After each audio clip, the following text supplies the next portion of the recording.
person that, I don't know, gave me the inner strength that I needed to overcome, or to be able to think about overcoming the tremendous odds that were against me. It was my grandmother. She came from Wilmington, North Carolina, to see me at Yardville Prison.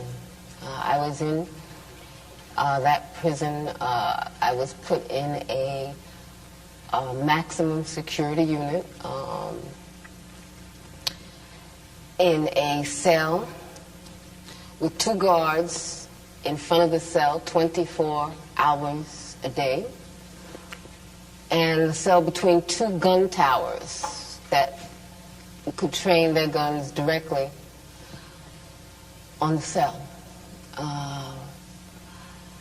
I was told that I was in the Yardville unit for women, even though I was the only woman, and they tried to keep me there for the rest of my life.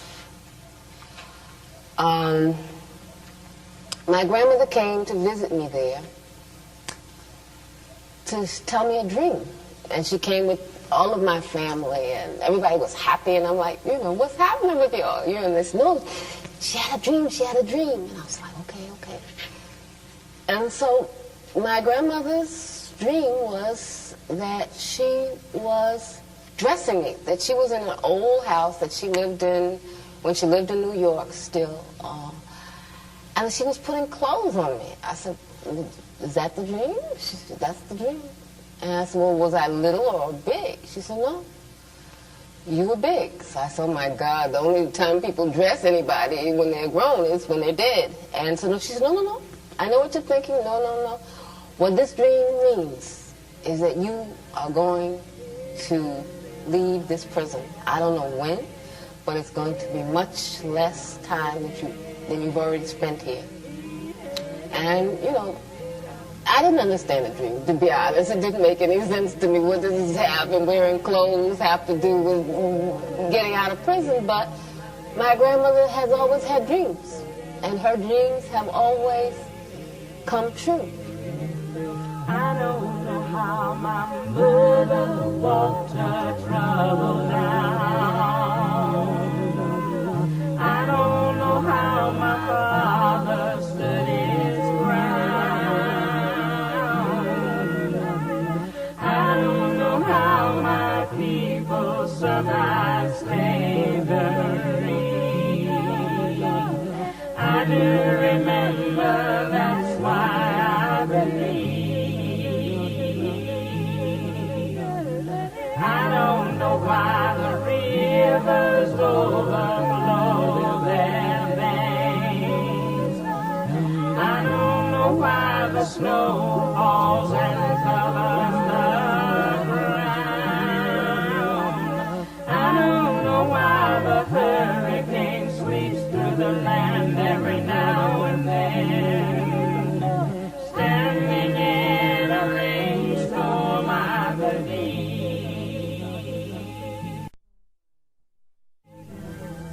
Many people say that injustice and hunger are walking freely all over the universe, and that nature is seeking a response.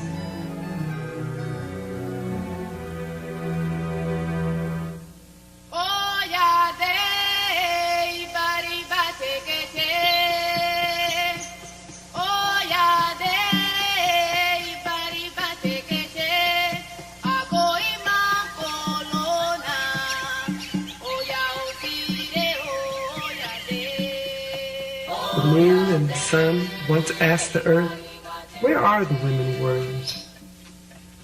The earth responded, they have been scattered all over the world, but they can always be identified by the beauty in their eyes, which reflects the dignity and the greatness of the rainbow. Nevertheless, continued the earth, they suffer greatly, often much more than what is commonly endured by a human being. Why? Then the moon and the sun responded energetically. We have to look for them. We have to bring them together. Because it is only women warriors who know how to survive in the midst of so much suffering, struggling, struggling, struggling. I come from a tradition of women maroons, cimarrones, who didn't just try to escape from oppression, but were totally mind, body, spirit committed to resisting and committed to winning, whether was Nanny in Jamaica, who fought against the enslavers, whether it was Harriet Tubman, who helped to free more than 700 slaves. I think I come from a very strong history, and I simply wanted to live on this planet and to continue that tradition and to try in my little way to make my ancestors proud.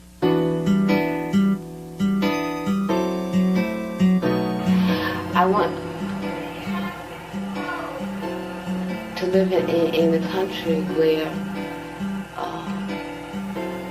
freedom means something.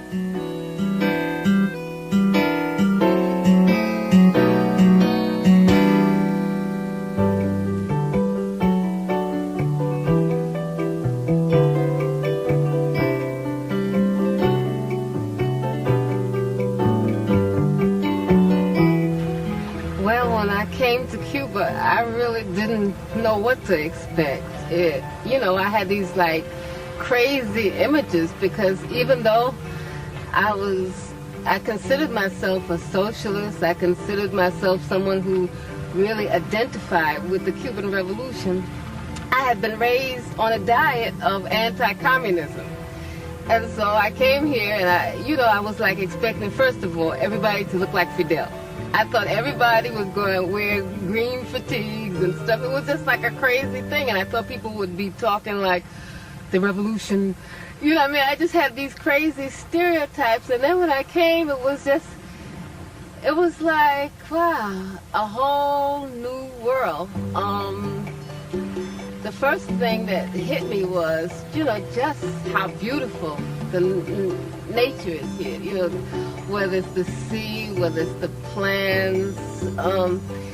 This is one of the most beautiful places I've ever seen in my life. Everything is so lush, so green, so ripe. And, just the climate made me immediately feel at home. I was very much impressed by the healthcare system, by the education system, by the sports teams, by all of the many things that the revolution has been able to accomplish. What has impressed me most has been how people live, just how people relate to each other. I mean, I come from a society that is literally at war with itself. I didn't even know how to react to people when I came here. People would just come off the street and start talking to me, and I would immediately get paranoid. What do they want? It was very difficult for me to realize, somebody would say, what time is it? Or where did you buy that? Because Cubans will come up to you and just talk to you, whether you were in a store, on a line, and that was something very different, that human contact.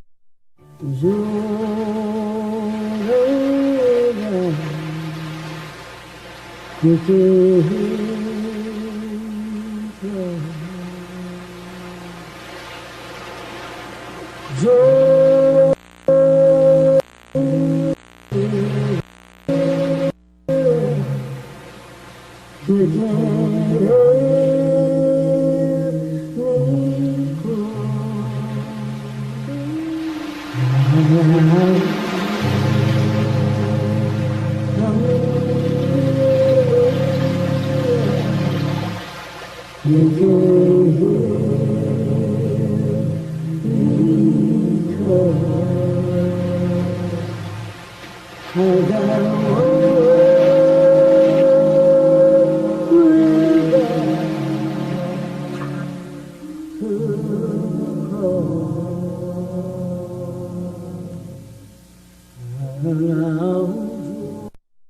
was born in 1947 in New York City.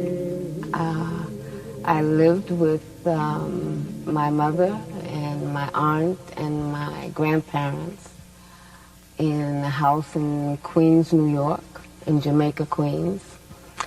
And I stayed there until I was about 3 or something. And I went with my grandparents to live in Wilmington, North Carolina. My grandparents decided to go back to Wilmington because Wilmington was their home. And because also they wanted to open up a small business. They had saved all their money hoping to go back to Wilmington, and they did go back, and they opened up a small business on the beach by the sea. They opened the business because at that time Wilmington was completely segregated. Well, the South was just totally segregated. It was apartheid. What that meant was that there were black schools. For example, I went to a all-black school, the Gregory School. There were the black library. You know, we grew up with that kind of reality of not voluntarily living like that, not voluntarily accepting apartheid, but understanding that the price of stepping out or standing up alone could possibly be death.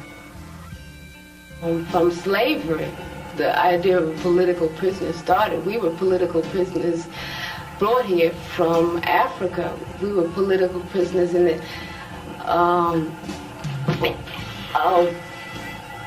in order to keep colonialism fat, in order to keep the plantation owners that profited from our sweat and labors, we were kidnapped and brought here as prisoners, and our status hasn't changed, whether it's on the streets. We're prisoners of the ghettos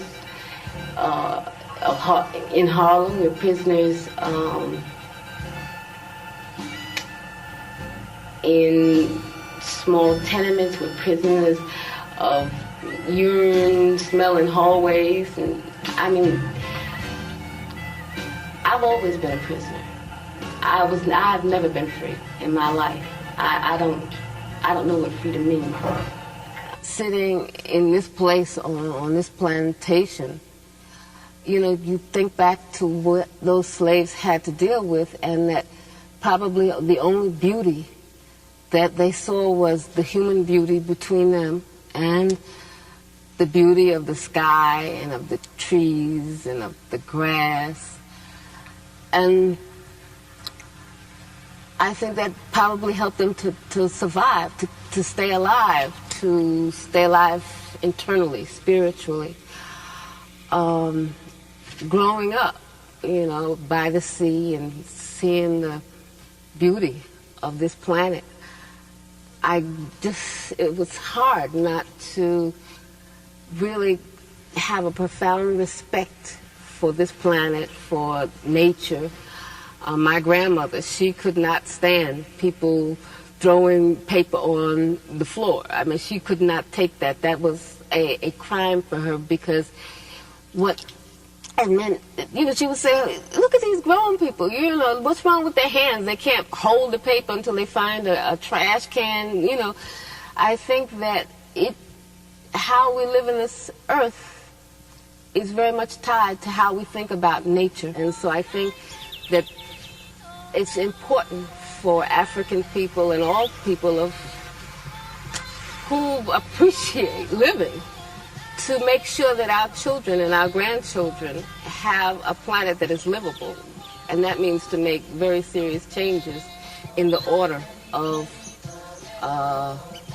the priorities and the politics that exist today.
Being African is not a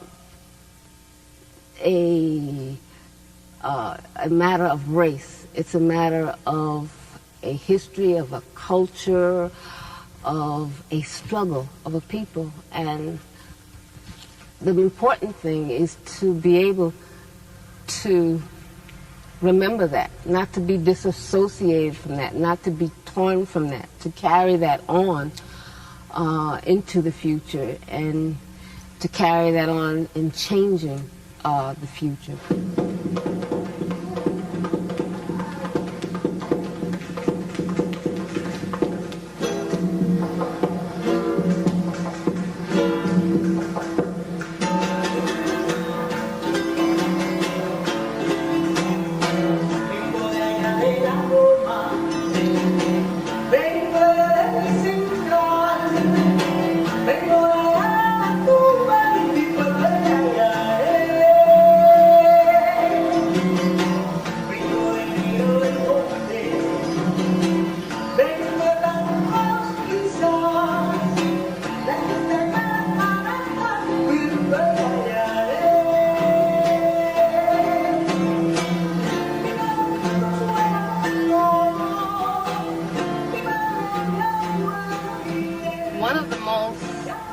Shocking things when I came to Cuba was just how African Cuba is.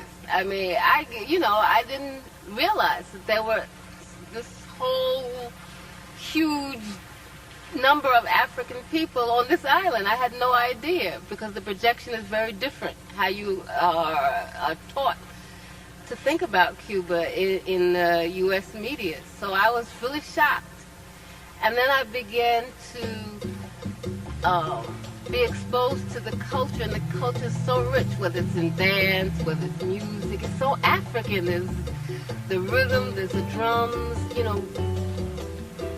I began to be aware of just how much they had robbed us in the United States, because the slavery, the kind of slavery that existed here was terrible, and equally as terrible in the United States, but people were able to keep their religions, their gods, their piece of language. They were able to maintain dances, rituals that were directly from Africa. And for the first time in my life, I became acquainted with the Orishas, with Yemaya, Shango, Obatala, and I felt like, wow, I was reclaiming just another piece that was stolen from us. Yagumagarere, Abata, Yagumagarere, Alatariye,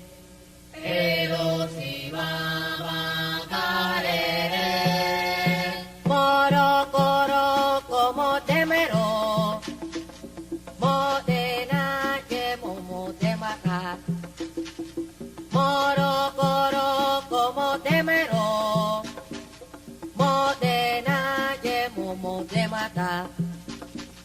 Otani, mamatara, Eroni, mamarora, la we del oro, seriki, loro, a peleya. Sakake mesa okuroba, boba ena yemata que yana yo. Moro coro como temero, modena yemomo te mata. Moro coro como temero, modena yemomo te mata. Otani.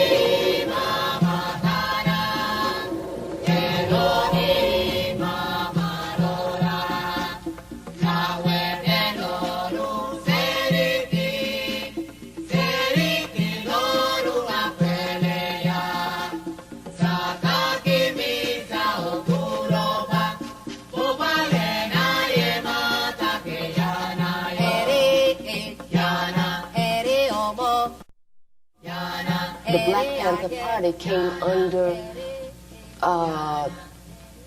the guns of the FBI, as did all of the Black Liberation Movement. It didn't matter what positions you took. It mattered that people related to those positions, that people understood what you were saying, that people supported you. And I think that when J. Edgar Hoover and those who control the United States government understood how many young people looked to the party for leadership, how many young people were inspired by the Black Panther Party, how many young people supported the activities of the Black Panther Party.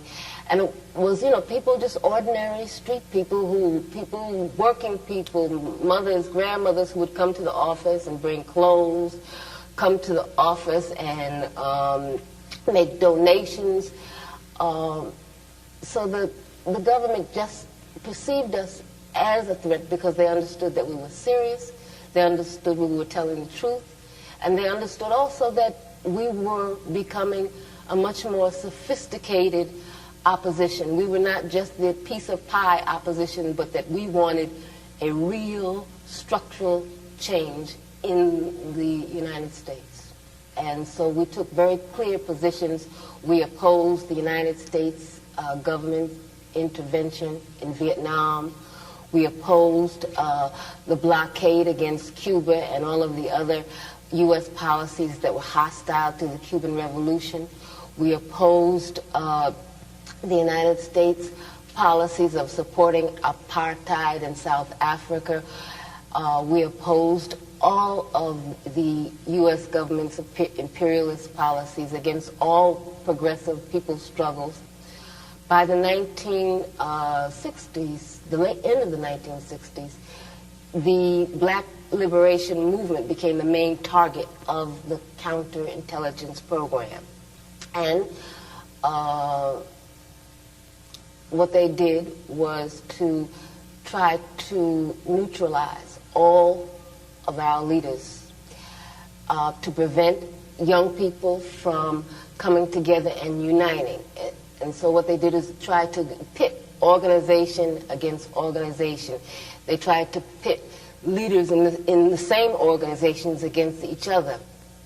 In New York, where I was, what they did was they arrested in, I think it was 1967, 1968, I'm not very clear on the date, or don't remember it at this moment. They arrested, on charges of conspiracy, 21 of our most effective activists, of our most effective leaders. As a movement, have to concentrate a lot of our energies on trying to liberate our imprisoned comrades. Even though they were given bail, the bail was $100,000 apiece. And only a few of them we were able to bail out. I think that we cannot look at the Black Panther Party in the past. We cannot look at the Black liberation movement as something in the past.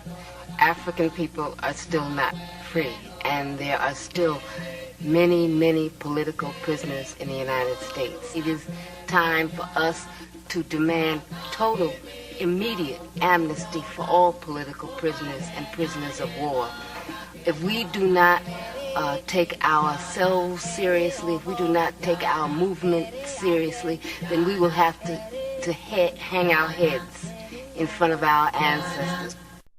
Baba Ochosi, Ayeloda, Omolote. Ochosi, Ayeloda, Omolote. Baba Ochosi, Omayeloda, Omelote. Ochosi, Ayeloda, Omolote. Wole, wole. Wole, mada, oke, oke. Iwole. Wole, mada, oke, oke. Wole, wole.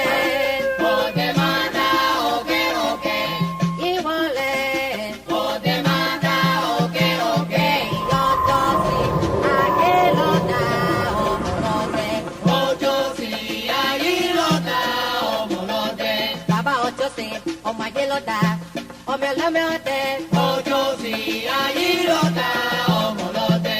Yambele iloro de mata colona. Yambele iloro de mata colona. Yambele iloro de mata colona. Yambele iloro de mata colona. De pao de mata. Iguara. Ayochoso de mata. Iguara. Y de pao de mata. Iguara. Ayochoso de mata. Iguara. Ayochoso de mata. Iguara. Y de pao de mata. Iguara. Ayochoso de mata. Iguara. Y de pao de mata. Iguara. Ayochoso de mata. Iguara. Y de pao de mata. Iguara. Y de pao de mata. Iguara. Ayochoso de mata. Iguara. Y de pao.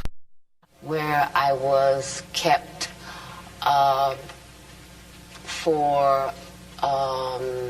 in a room, isolated for something like 4 or 5 days. I was beaten, tortured. It was a hellish experience. No one was permitted to see me. My aunt, who is also my lawyer, Evelyn Williams, had to get a court order for her and my mother and my sister to come and see me. I was in prison altogether 6.5 years. I spent more than 2.5 years in solitary confinement. Much of that was in men's prisons. In other words, I was the only woman. Even though they say that there are no political prisoners in the United States, I was kept in solitary confinement, kept in men's prisons because of my political beliefs. So you figure that one out. what it was prison. Prison was hell. It was a new kind of plantation. I feel like a maroon woman. I feel like an escaped slave, because what I saw in the United States in those prisons was slavery. It was black people with chains in cells. It was just poor people, just stepped on and smashed. I'll never forget what I saw. I'll never forget what I've lived through. I'll never forget what my people have lived through.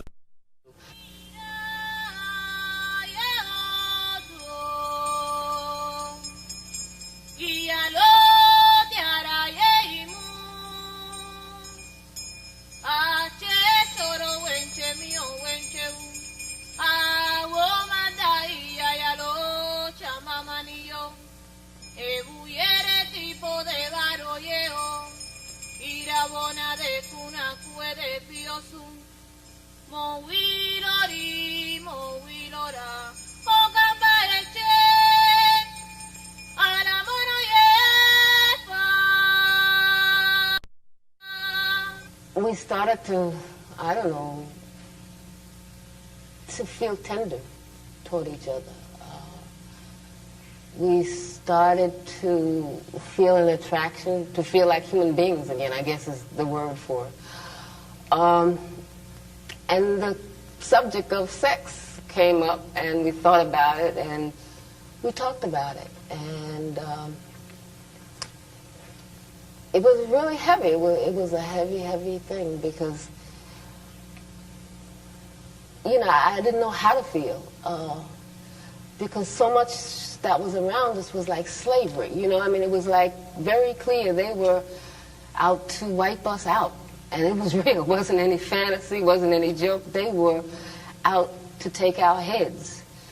And, I felt like a slave. I'm sure he must have felt just like a slave. And we said, well, how could we even think about bringing a child into this world? But then what other world is there to bring a child in? The world is a terrible place. And I thought about my mother, my grandmother, my great-great-great-grandmothers, and what they must have thought about as slaves, bringing life into this world.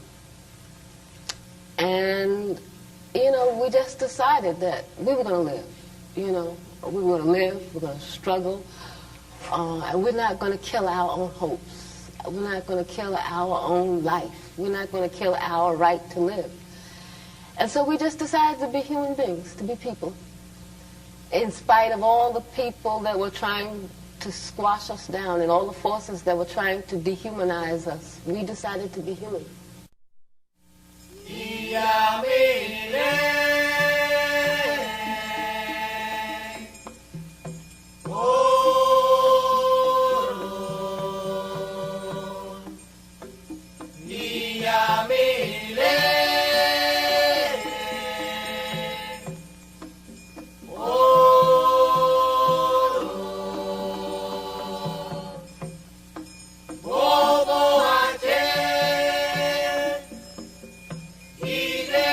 Salam.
The day before it was time to escape, I called my grandmother, and I couldn't call her, and say, I'm getting ready to escape. And so she said, I want to tell you something. Are you listening to me? Yes, grandmother. I don't want you to get used to that place. Don't get accustomed to that place. Do you hear me? Yes, grandmother. Are you sure you hear me? Yes, grandmother. I do not want you getting used to that place. Do you hear me? Yes, grandmother. And so when I hung up the phone, it was like a sign. It was like, my grandmother knew. It was like everything was ready to go, and everything went fine.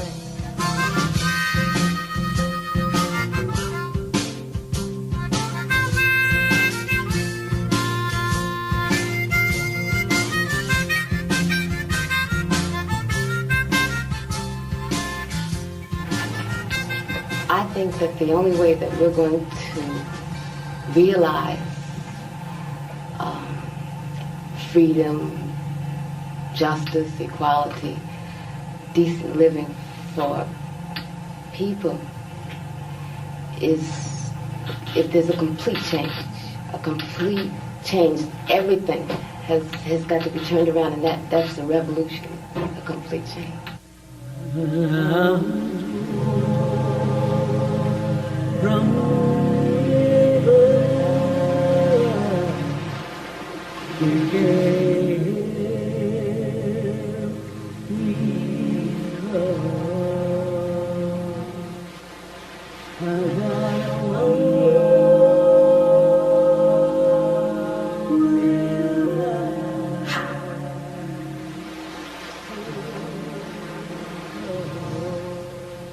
Separation has been very hard on my family.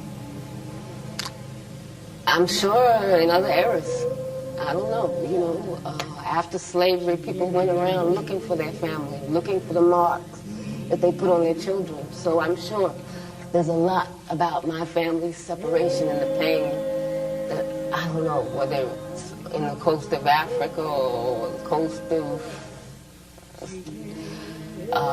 some island in the Caribbean or in the United States.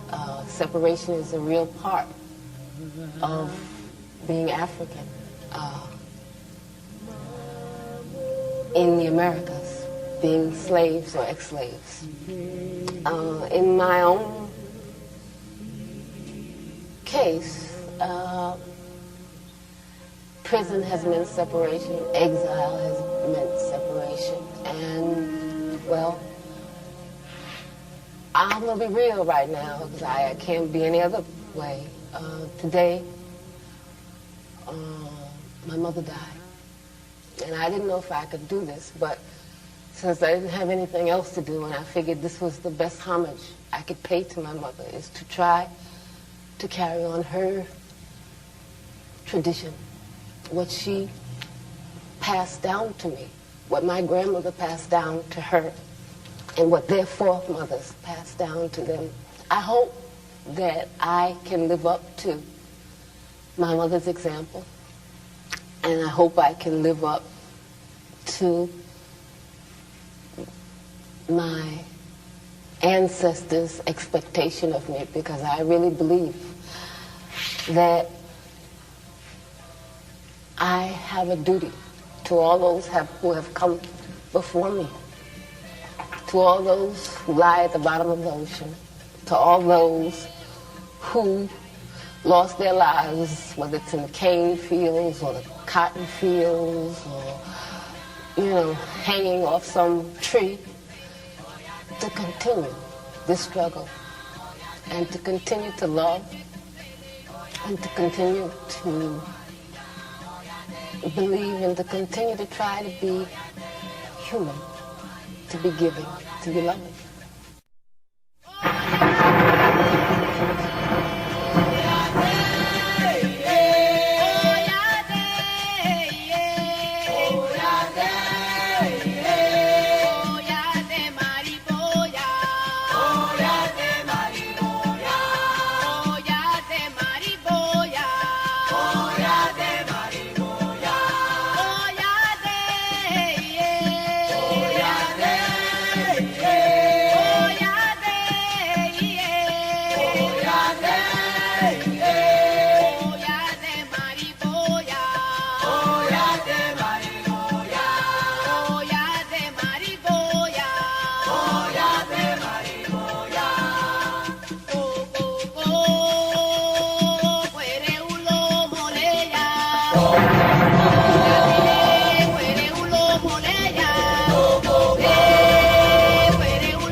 Fight while others celebrate.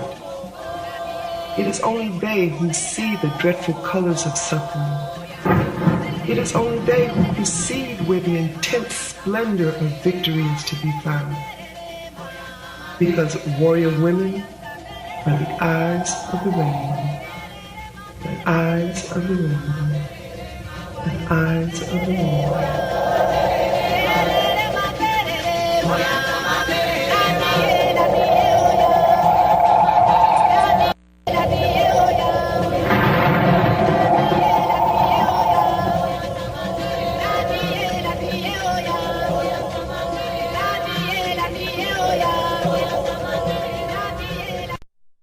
My name is Assata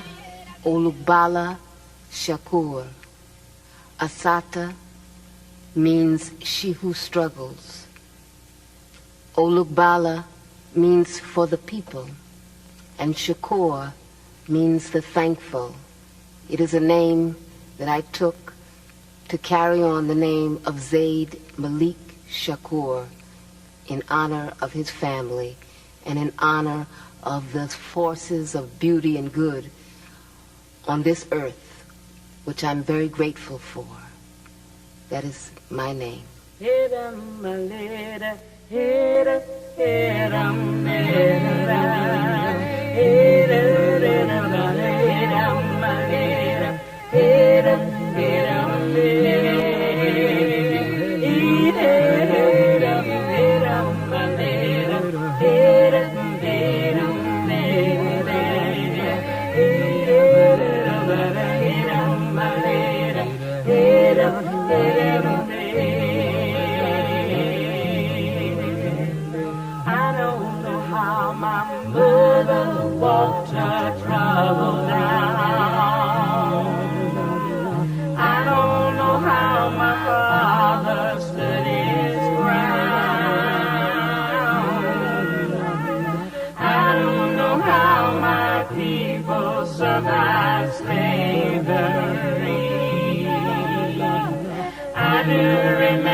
The snow falls and covers the ground. I don't know why the hurricane sweeps through the land every now and then. Standing in a rainstorm, I believe. I don't know why the angels woke me up this morning soon.